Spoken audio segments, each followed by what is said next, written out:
Status quo is not going to work for us. The way we have behaved in the past, the way we have chosen to execute in the past, the frameworks we use to make decisions are not going to help us pull off this complex strategy. We as leaders have to change the way we think, the way we act, the way we behave, and that starts with me. I'm not speaking to you, I'm speaking to all of us. Each of us needs to sign up to a commitment of doing things differently than we've done them in the past. And I don't say this to be sort of alarmist, I don't say it to be threatening, but I have looked long and hard in the mirror, and I believe that if we think we can carry on leading this organization the way we've led it in the past 12 years, 13 years, and still pull off this complex strategy, I think we're deluding ourselves. We have to be smarter, and we have to do it differently.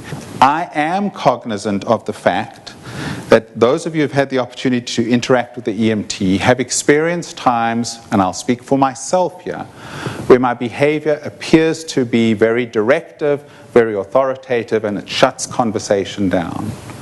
I acknowledge that, and I commit to all of you, as I'm asking all of you to commit in your roles, that we have to be more open to challenge and questioning.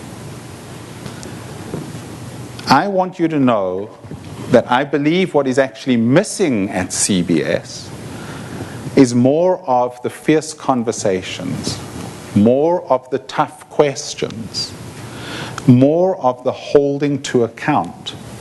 We don't do enough of that at the EMT, and I would suspect in other parts of this organization. I urge my team, as I ask all of you to urge your teams, do not just have the yes people around you. Have those who are going to disagree with you. And if that's interpreted outwardly as the EMT is not in agreement, they don't trust each other. Graham doesn't trust the VP.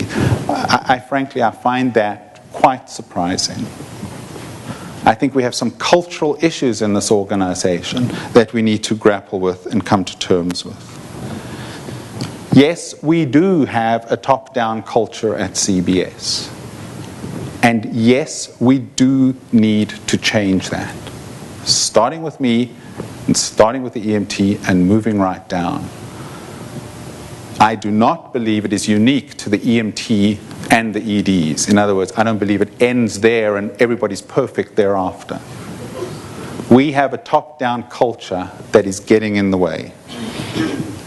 We need to stay aligned, we need to be aligned, and we need to align the rest of the organization to the strategy that we as leaders are responsible for.